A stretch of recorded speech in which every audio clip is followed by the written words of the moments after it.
kahirapan pa rin ang dapat nilang hanapan ng solusyon.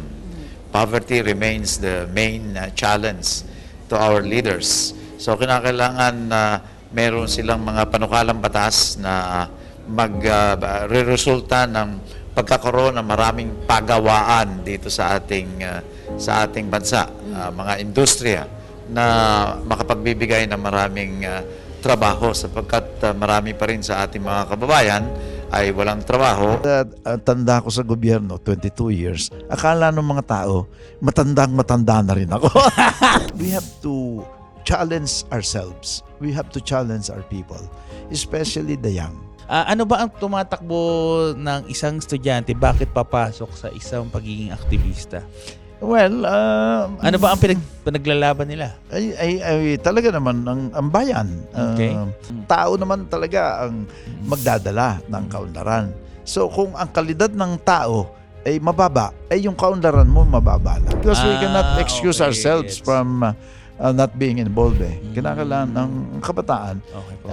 Lahat ng tayo, lahat ng mamamayan, kinakailangan makialam. Matagal nang pinag-uusapan yan eh. Yung ganyang klaseng approach. Kaya lang, ang kulang natin is the bold and strong political will to implement the nationwide movement na ito. Children's First 1,000 Days of Life. Ito, Mikael, yung critical period sa buhay ng tao mula sa pinagbuntisan, conception, to the second birthday. Yan ang pinaka-critical na yugto sa buhay ng isang tao. So, dispersal, yun ang urban dispersal. Yun ang isang strategy to make our cities more livable. Where there's poverty, you will see malnourished people, especially the mother and the child. No? According to the study, and reliable study, we are na panglima tayo sa pinakapandak na lahi, which is, di ba, sakit ng damdamin. At alam na naman ng ating mga kababayan na meron mga ganun ang intensyon. Gamitin ang pagiging government official para gamitin ang posisyon para magkamal ng salapi. Nangyayari dahil nga sa kakulangan natin dito ng trabaho at saka trabaho maganda ang kinikita, ay napipilitan ang marami nating kababayan na mangibang bansa.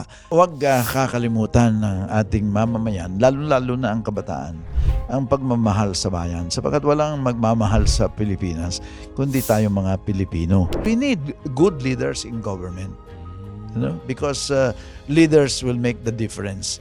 Kung maraming magagaling na leader sa gobyerno, lalong magiging magaling ang ating bayan.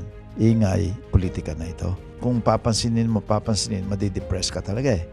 But if you believe that there's a God who can write things and do things, and if we have faith in Him, then slowly but surely there will be light at the end of the tunnel. But we just have to have faith in Him.